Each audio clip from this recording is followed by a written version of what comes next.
The church was suffocating, its air thick with grief and the scent of lilies. John Hargrove sat in the front pew, his hands clasped so tightly his knuckles whitened, staring at the flag-draped coffin that held his son, Michael. He'd always imagined this moment would come decades later. Not now. Not when Michael was only 32. A decorated Marine with a hero's legacy, or so John believed.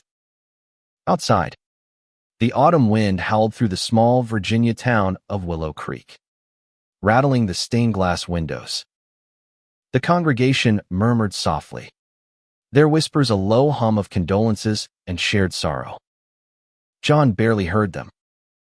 His world had narrowed to the polished oak of the coffin, the stars and stripes folded with military precision, and the unbearable weight of a father's loss. Michael had been his pride, his only child, the boy who'd grown into a man John thought he knew. But then, a figure rose from the pews behind him, a man John had never seen, with dark hair and eyes that held a storm. He stepped to the podium, his hands trembling but his voice steady, and said, "My name is Ethan Carter. I was Michael's husband." The words sliced through the room like a blade, and John's heart stopped. "Husband?" The congregation gasped, heads turning. But Ethan didn't flinch. He stood tall, his gaze fixed on the coffin, and began to tell a story John had never heard, a story of love, sacrifice, and a truth buried under years of silence. John's mind reeled. Michael, his Michael, had been married to a man. The thought clashed violently with the image he'd built of his son, the all-American boy who'd excelled at football, enlisted after September 11th, and served 3 tours in Afghanistan. John had framed every medal, every commendation, hanging them proudly in the living room of their modest ranch house. But as Ethan spoke, each word unraveled the myth John had clung to, revealing a life his son had hidden not out of shame, but out of fear of losing the father he loved. Ethan's voice cracked as he described meeting Michael at a veterans support group in Richmond 5 years ago. Michael, fresh off his final tour, had been wrestling with wounds no one could see, nightmares that woke him screaming, memories of comrades lost to roadside bombs. Ethan, a therapist volunteering at the group, had been drawn to Michael's quiet strength, the way he carried his pain like a soldier carries a rifle, heavy, but with purpose. Their connection had been instant, a spark that grew into late-night talks, shared coffees, and eventually, a love neither had expected. They told us it was safer to stay quiet, Ethan said, his eyes glistening. Don't ask. Don't tell was gone. But the military wasn't ready for us. Neither was Willow Creek. The congregation shifted uncomfortably, some nodding, others staring at their hymnals. John felt a flush of heat creep up his neck. He'd grown up in this town, raised Michael here, taught him to hunt and fish in the Shenandoah Valley. How had he missed this? How had he not known his own son? Ethan recounted their secret wedding, a quiet ceremony in a friend's backyard in D.C., with only a handful of trusted guests. Michael had worn his dress blues, Ethan a simple suit, and they'd exchanged vows under a magnolia tree, promising to face the world together, even if it meant hiding. He wanted to tell you, John, Ethan said, looking directly at him now.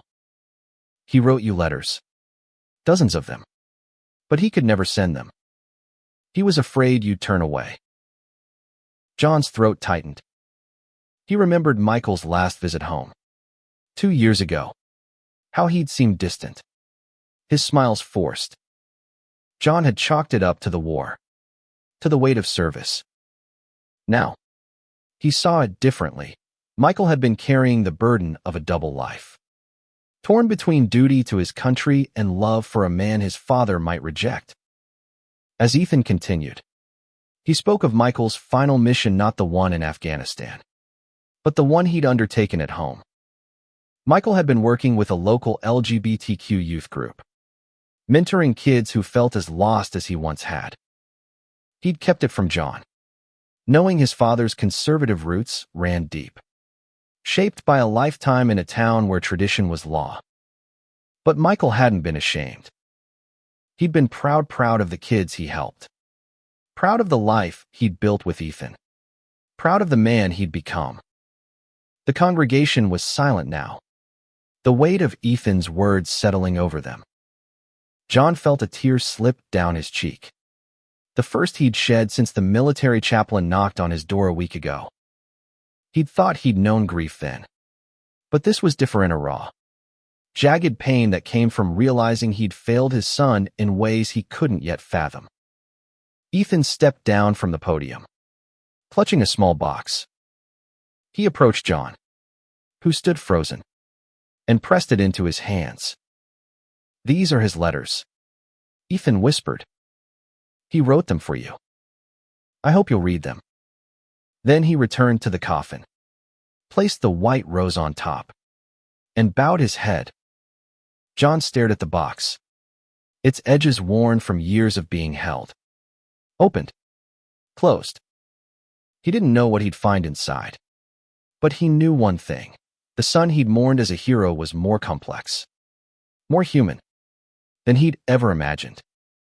And as the organ began to play, John realized this funeral wasn't just the end of Michael's life, it was the beginning of a truth he'd have to face. John sat in his pickup truck outside the church, the box of letters resting on the passenger seat like a stranger he wasn't ready to meet.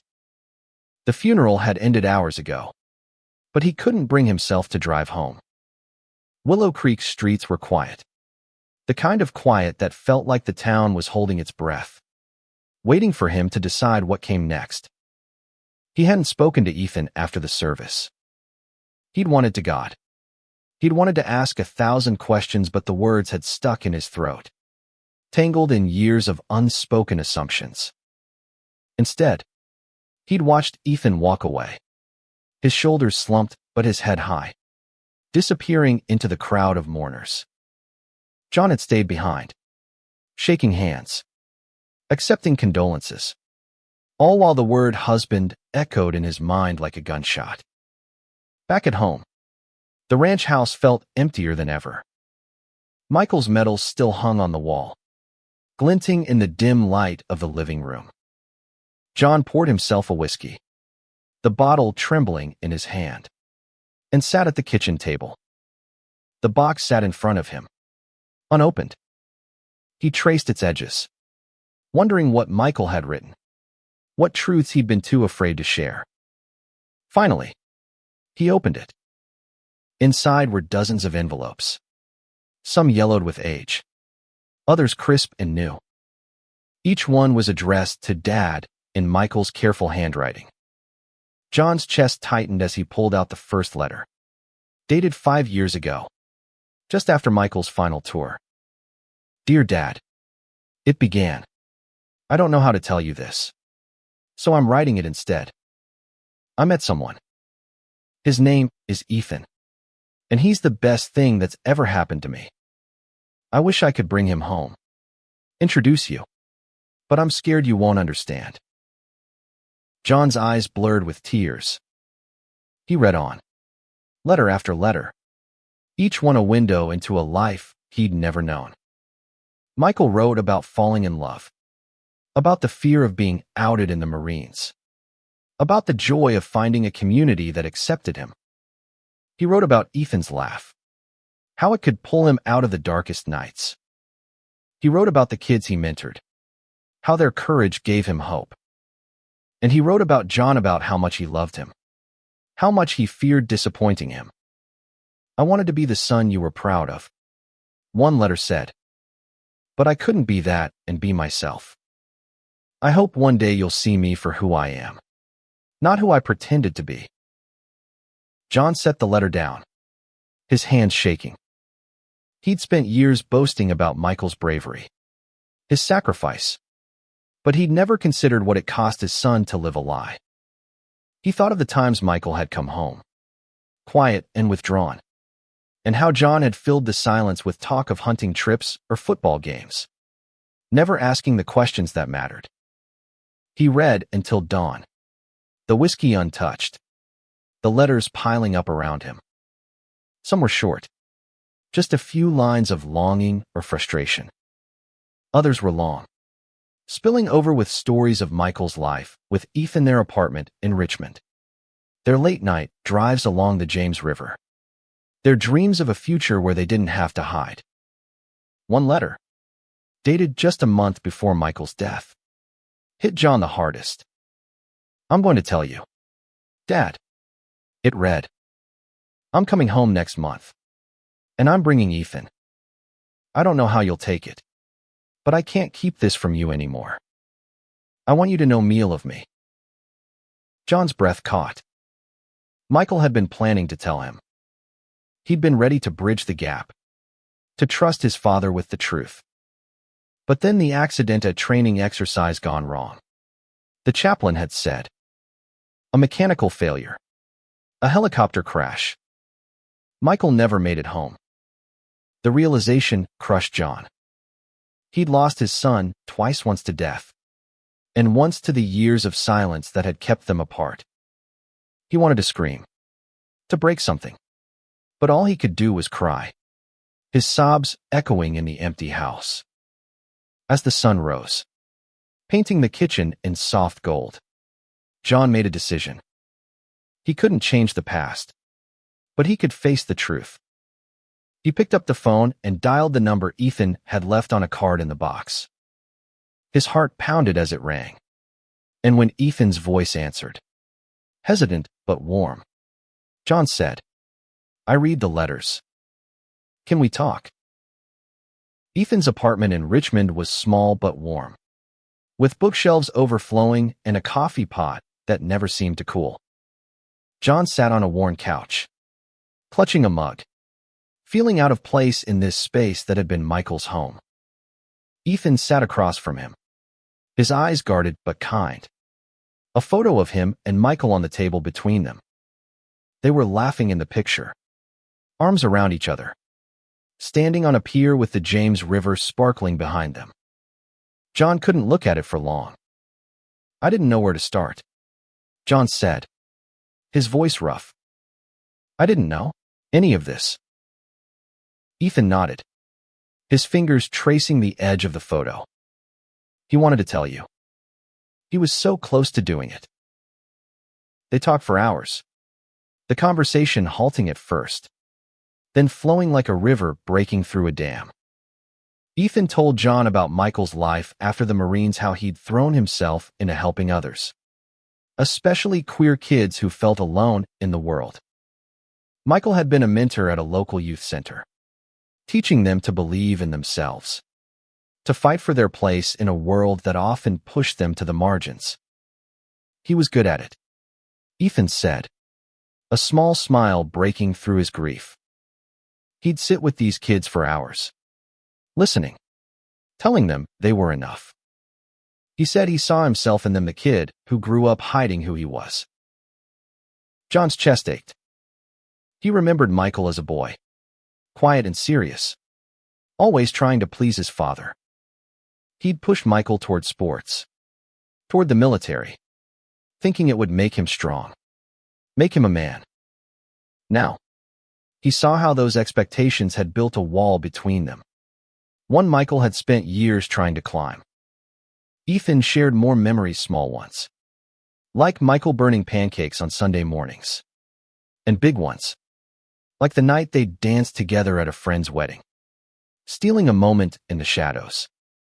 Each story painted a picture of a Michael John hadn't known, a man who loved fiercely, who lived with courage not just on the battlefield, but in every quiet moment of his life.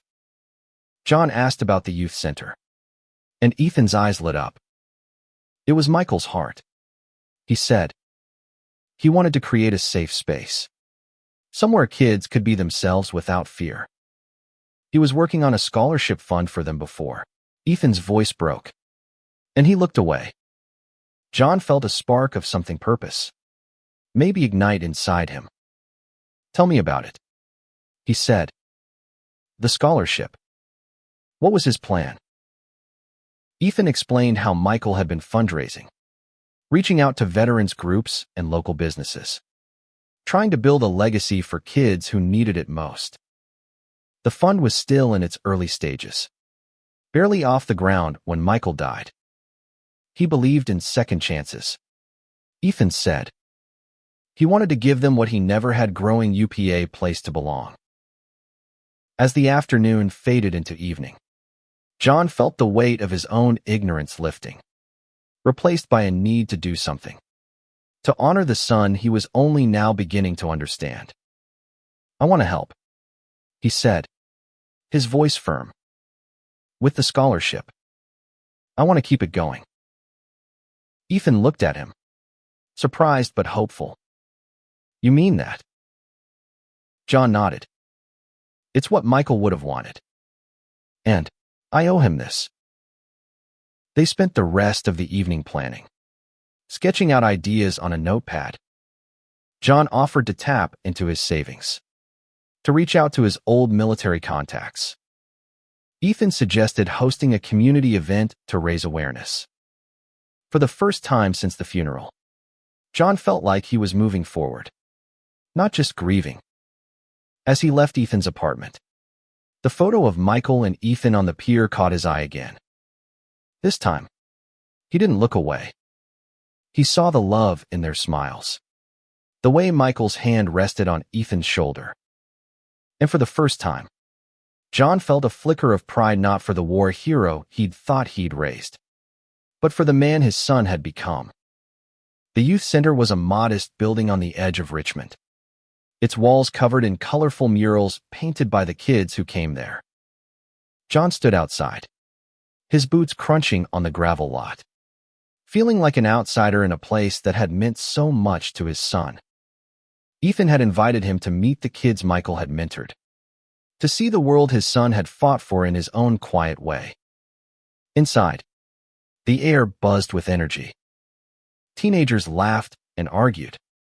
Some sprawled on beanbags, others sketching at a table covered in art supplies. A girl with bright purple hair noticed John and waved him over. "You're Michael's dad, right?" she asked, her voice bold but kind. "He talked about you all the time." John's throat tightened. "He did?" "Yeah," she said, grinning. "Said you taught him how to fish. He was going to bring you here, show you what we do." Her name was Lila, and she was 16, with a quick wit and a story that broke John's heart. She'd been kicked out of her home when she came out as trans, and Michael had been the one to help her find a shelter, to convince her she was worth more than the rejection she'd faced. "He was like a big brother," Lila said, her eyes shining.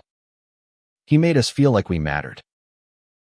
John met more kids that day, kids like Marcus, a shy boy who'd found the courage to come out as gay because of Michael's encouragement, and Aisha, who'd escaped an abusive home and found a family at the center.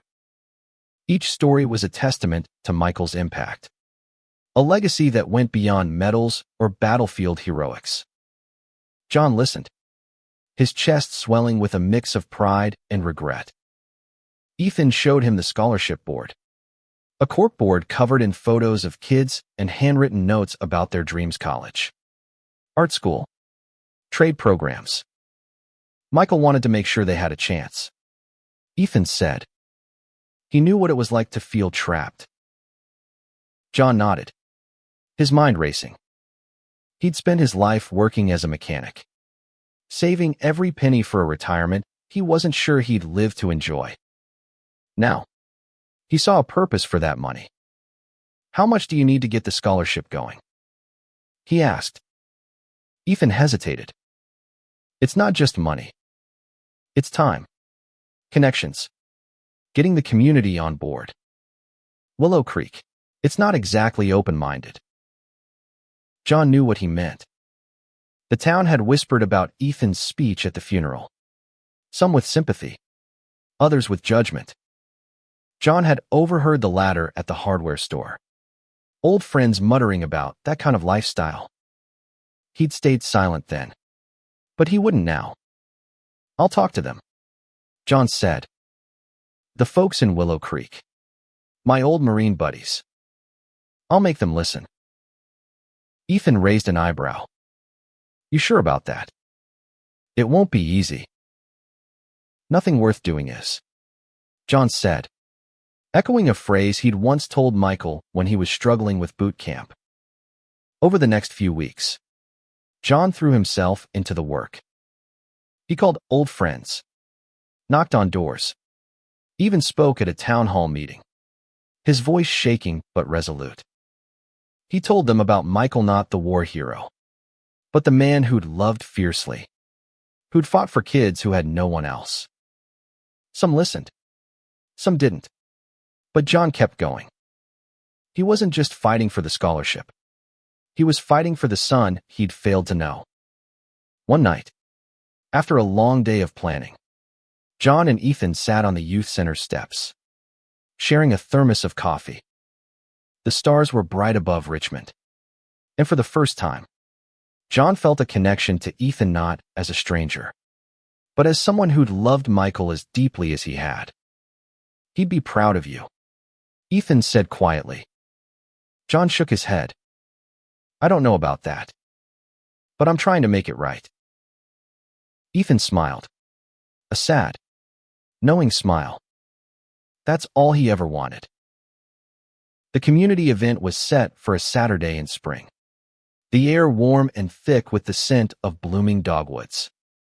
The youth center's parking lot was transformed into a festival of sort, stables lined with baked goods, a stage for local bands, and a booth dedicated to Michael's scholarship fund.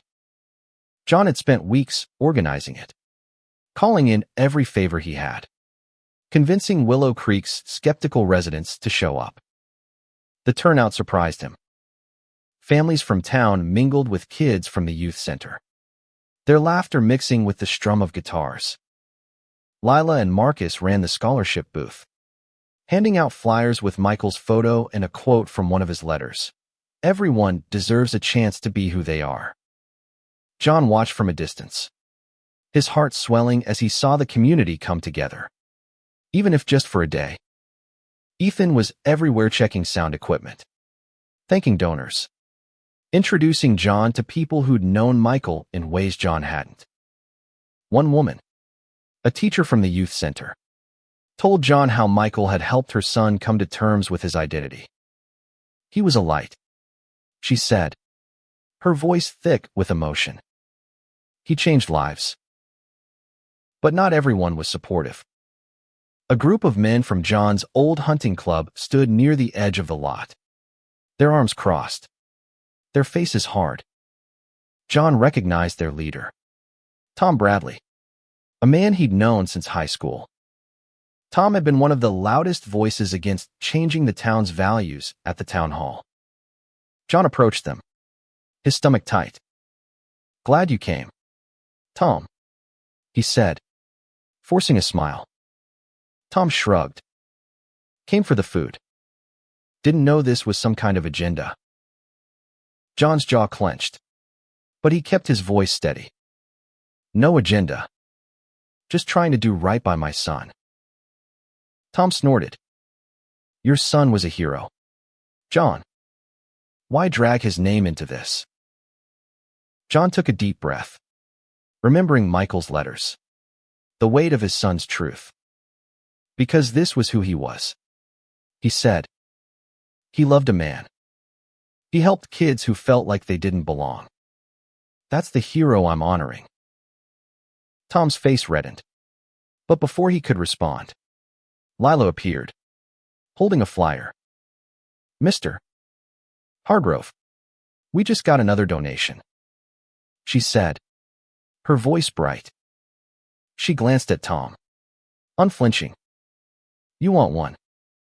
It's for a good cause." Tom muttered something and walked away, his group following. John watched them go, feeling a strange mix of anger and relief. He'd lost friends over this, but he'd gained something to a purpose, a connection to Michael he'd never had in life.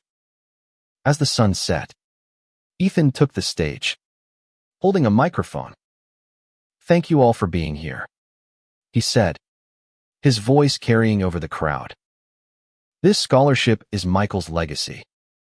It's about giving kids a chance to be themselves, to live without fear. And it's about love that doesn't hide." The crowd applauded, some hesitantly, others with enthusiasm. John felt a lump in his throat as he looked out at the faces, some familiar, some new, all part of the world Michael had fought for. He realized then that this event wasn't just about raising money. It was about building a bridge, one Michael had started and John was determined to finish. After the event, John and Ethan sat on a bench, watching the last of the crowd disperse. "We raised enough to fund 2 scholarships," Ethan said, his voice tired but hopeful. John nodded, his eyes on the stars. "It's a start."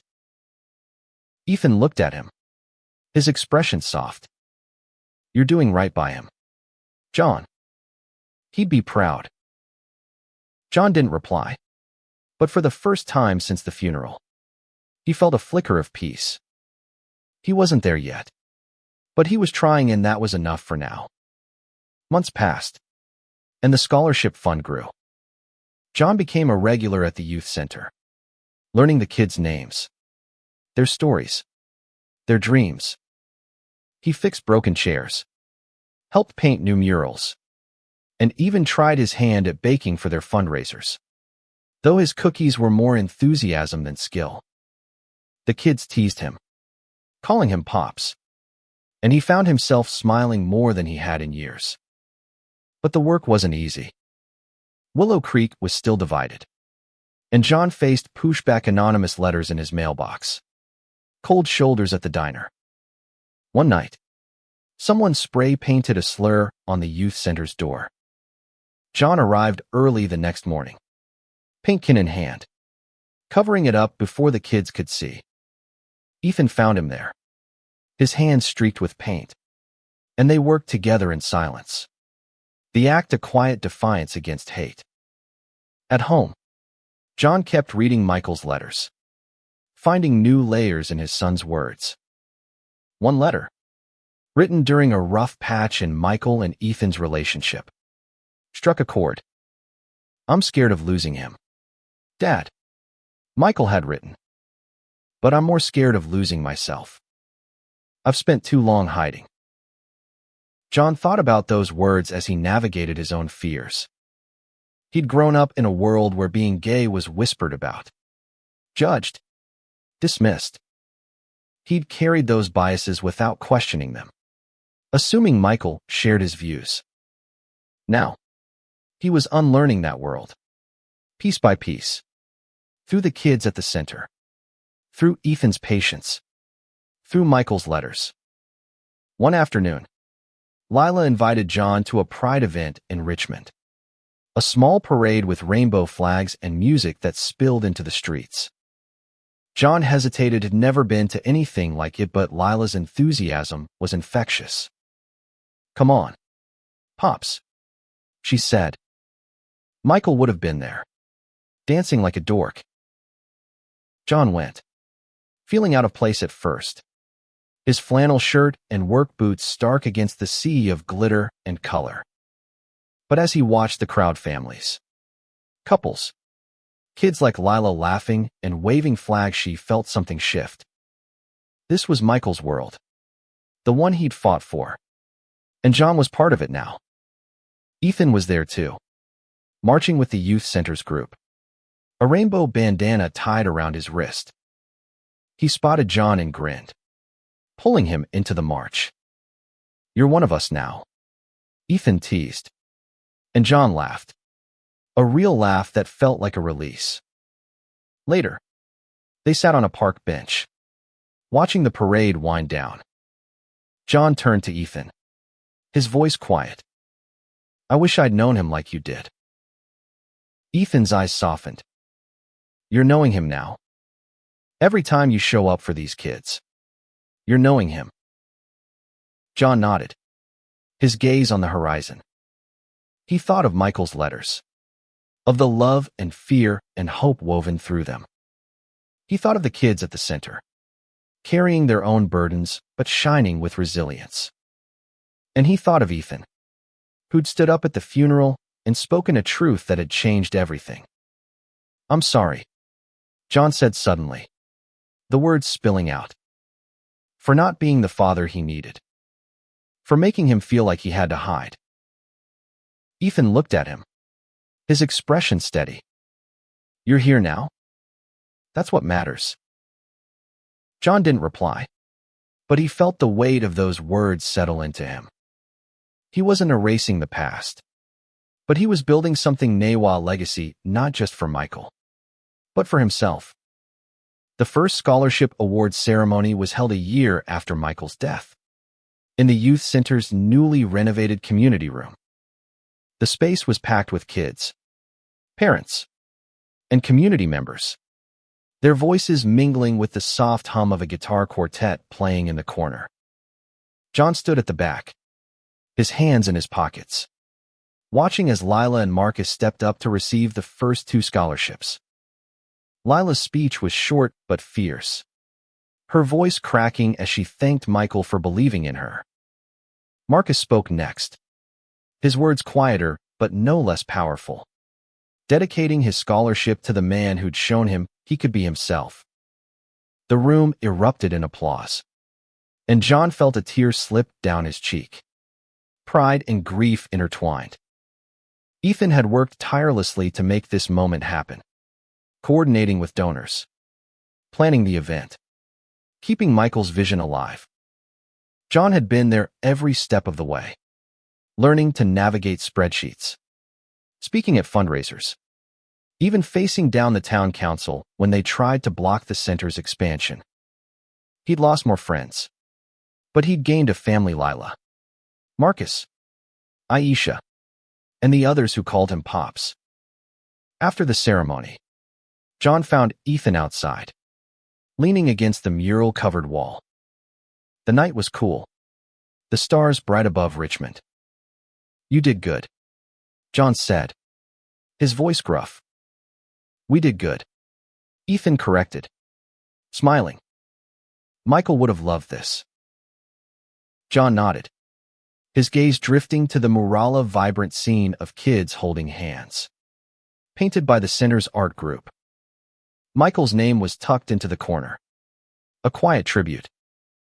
I think he's here, John said, almost to himself. In all of this. Ethan looked at him, his eyes searching. You okay? John took a deep breath. I'm getting there. Still wish I'd had more time with him. Ethan reached into his pocket and pulled out a small envelope, handing it to John. He wrote this one last. I kept it for the right moment. John opened it with trembling hands. The letter was short, dated the day before Michael's death. Dad, it read, I'm coming home tomorrow. I'm bringing Ethan, and I'm going to tell you everything. I hope you'll still love me. I know I'll always love you. John's vision blurred, and he clutched the letter to his chest. Ethan put a hand on his shoulder, a silent anchor. For the first time, John didn't feel the weight of regret, just the warmth of his son's love, reaching across the divide of death. They stood there for a long time, the sounds of the celebration drifting out from the center. John thought of the kids inside, the scholarships that would carry Michael's name forward, the community he was helping to build. It wasn't enough to erase the years of silence, but it was a start, a way to honor the son he'd loved, even if he hadn't always known how. I'm proud of you, Michael, John whispered, his voice lost to the night. But he knew, somehow, that Michael heard him. 2 years after the funeral, John stood at Michael's grave, the autumn leaves falling around him like a quiet rain. The cemetery was peaceful, the air crisp with the promise of winter. He'd come here often, at first to grieve, then to tell Michael about the scholarship, the kids, the changes in Willow Creek. Today, he carried a small wooden plaque, engraved with the words, Michael Hargrove Scholarship Fund, for courage, for love. He placed it at the base of the headstone, next to the white rose Ethan had left at the funeral, now preserved in resin. We did it, son, John said, his voice steady. Your name's out there, helping kids. I hope I'm making you proud. The scholarship fund had grown beyond what John had imagined.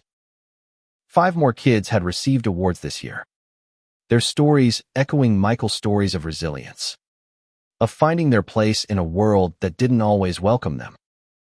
The youth center had expanded, too, with a new art room and a counseling space, funded partly by John's savings and partly by the community he'd rallied. Willow Creek was changing, slowly. Some folks still kept their distance, but others had come around, moved by the kids' stories, by John's persistence, by the memory of a hometown hero who'd lived a truth they hadn't understood.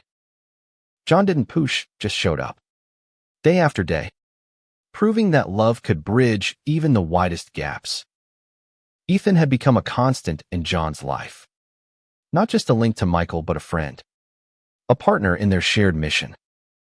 They'd spent countless nights planning, laughing, sometimes crying over memories of the man they'd both loved. John had even started attending Ethan's therapy groups, listening to veterans share their struggles, finding echoes of Michael in their stories. As he stood at the grave, John thought back to the funeral, to the moment Ethan had stood and spoken the truth. That day had broken him, but it had also rebuilt him, forcing him to face his own failures and find a way forward. He'd spent a lifetime thinking he knew what courage looked like: medals, missions, sacrifice.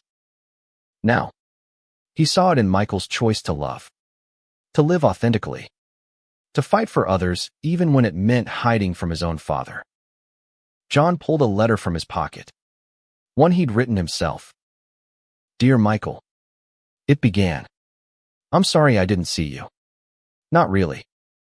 But I see you now. I'm trying to live up to the man you were. I love you, son. Always will. He tucked the letter into the ground near the plaque, a small act of closure. The wind picked up, carrying the scent of pine and earth, and John felt a lightness he hadn't known in years. He wasn't done grieving, never be done, but he was done hiding from the truth.